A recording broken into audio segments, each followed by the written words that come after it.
रामायण कथा भाग 24 श्रीमद् गोस्वामी तुलसीदास जी द्वारा लिखित श्री रामचरितमानस।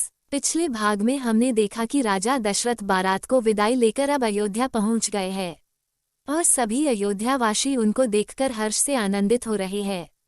सीताजी और श्री राम जी के छवि को देखकर माताएं अपने जीवन को धन्य मानकर आनंदित हुए। वेद की विधि और रीति करके अर्घ्य पावड़े देती हुई बहुओं समेत सब पुत्रों को परछन करके माताएं महल में ले चली। सुंदर 4 सिंहासन थे जो मानो कामदेव ने अपने हाथों से बनाए हो। उन पर माताओं ने वर वधू को बिठाया और आदर के साथ उनके पवित्र चरण धोए। फिर वेद की विधि के अनुसार मंगलों के निधान वर वधू की धूप दीप और नैवेद्य आदि के द्वारा पूजा की। माताएं बार बार आरती कर रही है और वर वधू के माथे पर पंखे चल रहे हैं।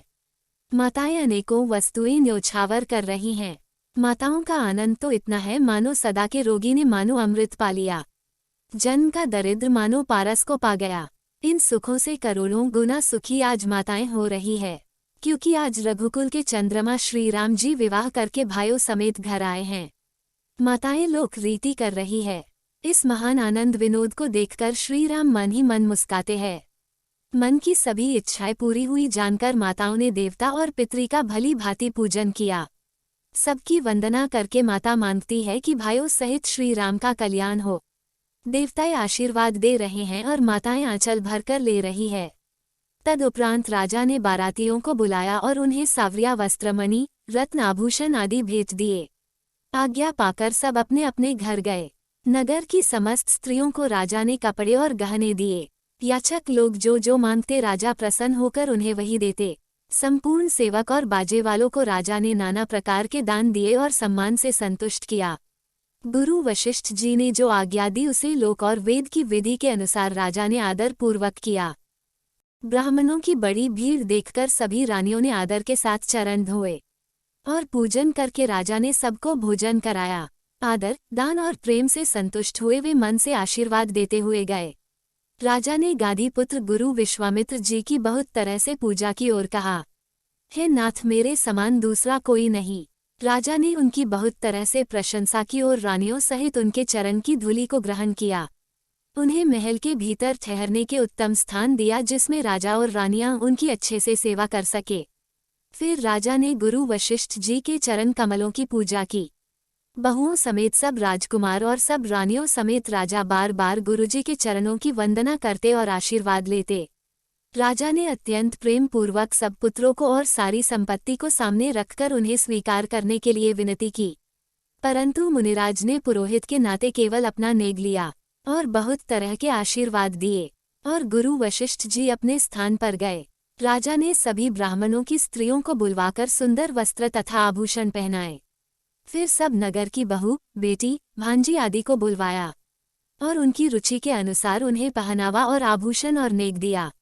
सब प्रकार से सबका प्रेम पूर्वक आदर सत्कार कर लेने पर राजा दशरथ जी के हृदय में आनंद भर गया और वो जहाँ रानीवास था वहाँ आए और उन्होंने बहुओं सहित कुमारों को देखा और सब कुमारों और सब बहुओं को लाड़ चाव से अपने गोद में बिठाया। ये प्रसंग देखकर सारा रानीवास प्रसन्न हो गया।